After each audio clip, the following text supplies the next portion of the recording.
네, 시청자 여러분 한 주 동안 안녕하셨습니까? 네, 뉴스프리전 뉴스센터 김경훈입니다.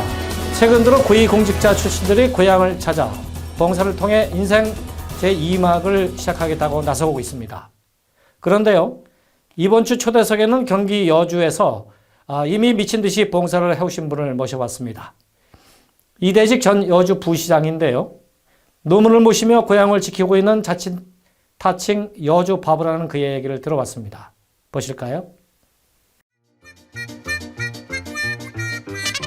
안녕하세요. 반갑습니다. 네, 반갑습니다. 여주시에서 여기까지 한 걸음에 달려와 주셔서 정말 감사드립니다. 예. 네, 그럼 먼저 그 부시장님 퇴임 이후에 전원 생활 등을 뭐 다양한 활동하시는 것들을 SNS를 통해서 많이 접하고 있습니다. 예. 그렇다면은 우리 지금 직함을 무엇이라고 부르면 좋을까요?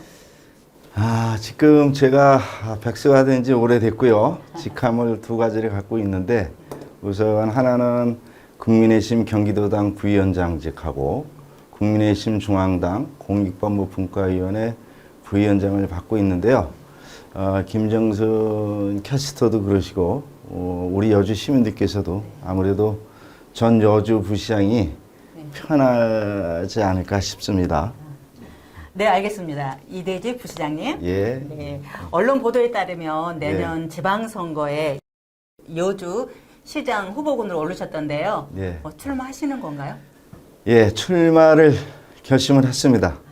요즘 코로나로 인해서 이제 주변에 얼굴을 알리는 게 어렵기는 하지만 열심히 활동하고 있고 또 공정과 변화를 원하는 시민들로부터 많은 호응을 얻고 있습니다. 그렇군요. 정치를 해야겠다 한 시기는 언제부터이고 동기가 있었나요? 여주시의 변화를 갈망하고 또 변해야 되겠다는 생각을 가진 것은 상당히 오래됐고요. 2017년 1월부터 2018년 7월 중순까지 여주 부시장으로 근무하면서 그 변화가 빨리 이루어졌으면 좋겠다라는 생각을 가졌고요. 변화해야 될 사항들은 폐쇄적인 사회에서 개방적이고 공정한 사회로 또 일부 지도층들만의 소수결정 구조에서 시민이 참여하고 소통하는 결정 구조로 또 개인 이기주의적 사고에서 우리라는 공익적 합리주의 사고로 변하는 것 그리고 급격한 인구 감소하고 고령화로 피폐해지는 농촌 지역을 개발과 도시지역 재개발로 인구를 집중화시키고 효율적인 관리체계로 전환하는 것이 중요하다고 생각을 하고요. 단순 농업에서 고부가가치 생산과 또 문화관광 위주 도시로 변화가 빨리 이루어져서 정말 여주답게 발전이 되어야 된다고 생각을 합니다. 네, 경력이 경기도청과 여주시 부시장님 외에도 4개 시에서 역임을 하셨는데요. 지금 공직 때 생각했던 여주와 현재의 여주가 뭐 달라 보이나요? 현직에 있을 때하고 공직을 벗어나서 보이는 여주는 좀 많이 달라 보이죠. 그리고 더군다나 요새는 정치를 하겠다고 나선 입장이니까 사실은 여주시는 이제 수도권 정비 계획업하고 수도권 2천만 명의 국민들의 식수원을 갖고 있습니다. 남한강이 곧 이제 식수원이 되고 있는데요. 그러다 보니까 뭐 어떤 시각적으로 보여지는 개발은 꿈도 꿀 수 없을 만큼 규제가 심한 지역입니다. 수도권 정비계획법이 제정 공포된 1980년 이후로는 시각적으로 보일 수 있는 도시 형상이 바뀐 것이 거의 없습니다. 최근에 들어서 아파트가 들어서서 좀 달라졌다면 그것이 달라진 거고요. 우리는 그럼에도 불구하고 그동안에 아파트를 짓고 공장을 유치하자 뭐 이런 의견에 의해서 전 근대적인 방법으로 개발 정책을 주도해왔고 또 시행을 해왔는데 이때마다 이제 규제 때문에 안 되니까 규제 한탄만 하고 있는 거죠. 그래서 저는 그렇게 생각합니다. 여주시는 다른 지역과 달리 그래서 사람이 가장 중요한 지역이라고 생각을 합니다. 뭐 농업이든 예술이든 각 분야에서 재능이 있는 인재들을 발굴하고 또 모이게 하고 이들이 성공할 수 있도록 지원해 주어서 정말 사람이 자원인 도시로 변하는 것이 옳다라고 생각을 하고요. 양적 개발은 뭐 앞에서도 말씀드렸지만 규제의 틈새를 찾아내고 관광 개발을 여주 현실에 맞게 개발 정책을 수립하고 시행한다고 생각을 합니다. 이러한 일들을 효과적으로 추진하기 위해서는 뭐 경기도 중앙정부의 이제 인맥이 두텁고 인재를 모을 수 있고 규제의 틈새를 찾아낼 수 있는 능력과 예산을 확보할 수 있는 능력 그리고 협상 능력이 있는 정말 풍부한 행정 경험을 바탕으로 미래 예측이 가능한 사람이 꼭 필요하다고 생각을 합니다. 여주시의 가장 큰 현안이 무엇이고 그 대안이 혹시 있나요? 뭐 이제까지 말씀드린 사항들이 모두 여주의 현안들이죠. 그래서 그 중에서 이제 가장 큰 현안이 무엇이냐라고 하면 인구 감소와 일자리 창출이 되겠죠. 여주시 인구는 약 11만 6천 명이고 면적이 608 km²입니다. 상가, 광, 농지, 골프장, 문화재, 그리고 프리미엄 알렛 등이 혼재되어 있어서 천연의 자원과 또 인공적인 관광 자원이 풍부한 지역이기도 하죠. 네, 맞습니다. 그래서 이제 이러한 모든 관광 자원에 문화 관광이라는 옷을 입히고 예산을 집중 투자해서 관광농업, 관광예식업소, 관광여주시청, 관광골프장 모든 지형이나 형상에 관광의 옷을 입히고 여주 모든 시민은 친절한 관광업 종사자가 되어서 사람이 모이는 여주, 레저와 관광이 발전하는 여주로 변화시키고 싶습니다. 기대해 보겠습니다.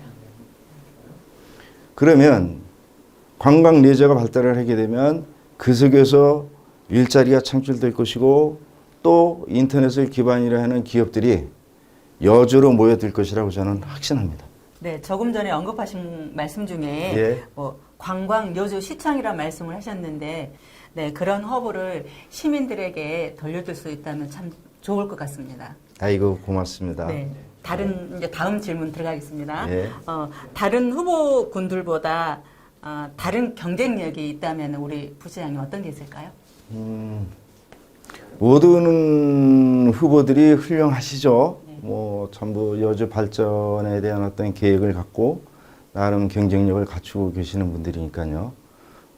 다만 저에 대해서 말씀을 드린다면 저는 37년 동안 공직 생활을 주로 이제 경기도청에서 근무하면서 도지사 비서관, 언론 담당관, 총과정으로 일을 했고 또 이제 저같이 일반직으로서는 근무하기 쉽지 않은 여성가족정책과하고 도시계획과에서 자원해서 근무를 했습니다.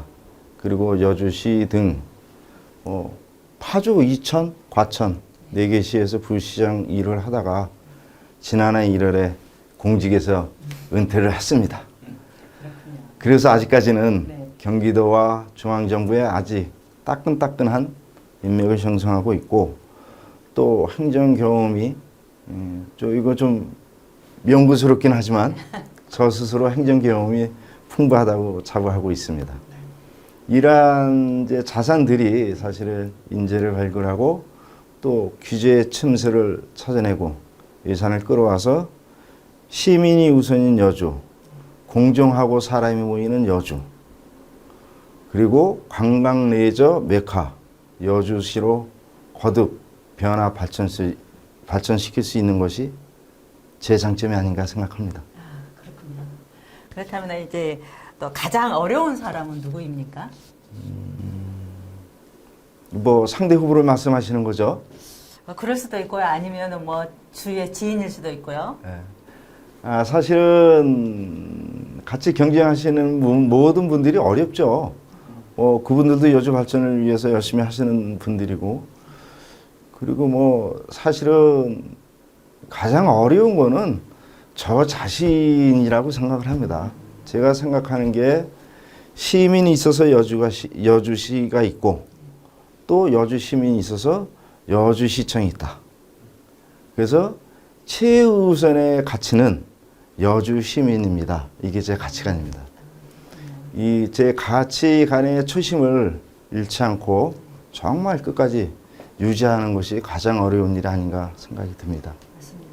네, 그 여주시장 권한 대행을 해보신 적 있죠? 예. 뭐 그 아쉬운 점이 있어서 혹시 이번에 출마하신다고 생각하신 건 있나요? 어떤 조금이라도? 그렇지는 않고요. 시장 권한 대행은 뭐 어떤 자기의 뜻을 펼치거나 행정을 이렇게 변화시키는 일은 할 수 없고 주로 그냥 평상적인 그냥 어떻게 보면 법령에 의해서 이루어지는 행정사무만 관할하고 있습니다. 근데 사실 그때 짧은 기간 시장 권한 대행을 해봤지만 내가 만약에 시장이 된다면 그래서 그냥 제 행정 철학이나 이거를 펼 수 있다면 정말 더 잘할 수도 있을 텐데라는 생각은 약간 가져봤죠.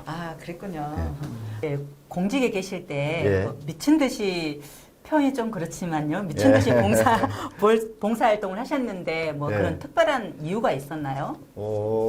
현직에 있을 때의 봉사는 주로 이제 주민 지원 봉사를 나가는 거죠. 그 뭐 수해를 당한 지역이라든지 아니면 안산시 같은 경우에는 쓰레기 처리가 되지 않아서 쓰레기 대란이 일어났었거든요. 그럴 때마다 제가 어떤 중간 책임자 역할에 있었기도 했고 또 사실은 아까도 말씀드렸지만 제가 촌에서 자랐잖아요. 촌놈이잖아요. 그러다 보니까 일에 대해서 겁이 없었던 것도 있고 또 내가 열심히 해야 내 동료나 직원들도 또 열심히 할 것이라는 생각에서 뭐라 그럴까요? 좀 선봉에 섰다라고 할까요? 그런 책무감이 더 밀려왔던 것 같습니다. 네, 그래서 어려운 일이 있으면 고향인 여주시로 막 달려갔군요.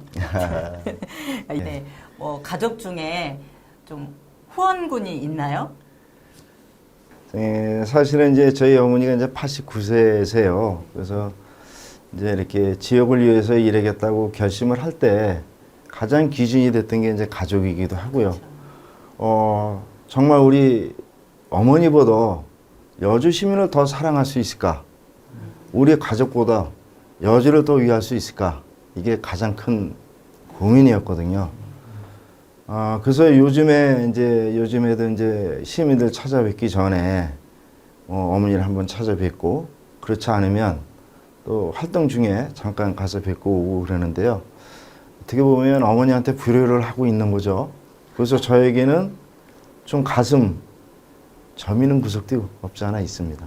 그렇군요. 그렇다면 뭐 사모님은 이 지금 처음 뛰어드는 정치에 대해서 어떻게 생각하시나요? 정치의 길이 험난하다고 생각하실 것 같은데. 저는 제가 좋아서 하는 일이니까 그래도 신이 나서 다니는데 아마 집사람이 제일 힘들겠죠. 근데 그동안에 저한테 비춰진 집사람의 인품으로 보면 아마 본인도 같이 즐겁게 뛰고 있고 좋은 조력하고 있는 것으로 보여집니다. 아마 그럴 거예요. 틀림없이. 그렇군요. 그렇다면 다행입니다. 감사합니다. 네. 공직생활 37년 하시면서 네. 부가 많이 창출됐나요? 공무원 봉급 자체가 이렇게 뭐 재산을 축적할 만큼의 안 주잖아요. 그렇게는 하지만. 근데 요즘에는 뭐 세월이 좋아져서 뭐 공무원이 최고라고 얘기를 하는데요. 사실은 뭐 시골에서 이렇게 이제 뭐 갖다 먹고 뭐 그런 것도 없고 제 봉급 갖고 살다 보니까 그리 큰 재산은 축적하지 못했습니다. 그리고 이제 이렇게 또 그래야 함에도 불구하고 또 시장을 이렇게 출마해서 저기 하는 것은 요즘에는 옛날과 같지 않아서 돈 없이도 선거할 수 있다라고 해서 뛰어들어서 정말 맨몸으로 지금 뛰어다니고 있죠. 근데 사실은 이렇게 활동하다 보면 돈이 좀 많았으면 싶은 생각이 듭니다. 그동안 활동을 하시면서 외로운 길을 많이 걸으셨는데요. 스스로에게 위로한 말씀 해주신다면요? 아, 저 자신에게 얘기하라는 네, 거죠? 네, 맞습니다. 쑥스러운데요? 네. 자, 이대식이 너 여기까지 37년 공직생활 잘 해왔고, 또 공직생활 하는 과정에서 정말 너무 강직해서 더러는 좀 힘든 일도 있었지만, 그래도 네가 37년 동안 쌓아온 경험을 여주 지역을 위해서 최선을 다한다면, 그리고 여주시가 발전한다면 네 인생에서 가장 보람된 일이 아니겠느냐. 이대식 힘내자. 화이팅! 그런 이대직 부시장님을 위해서 화이팅 한번 하겠습니다. 화이팅! 다음에 또 기회가 된다면 다시 한번 저희가 찾아뵙겠습니다. 감사합니다. 근데 오늘 돌발 질문이 너무 많은 것 같습니다. 입맛이 없네. 야채 먹기 싫은데. 슈퍼오닝으로 활기찬 아침을 시작하세요. 평택이 키운 신선한 농산물 슈퍼오닝. 슈퍼오닝으로 건강한 아침을 시작하세요.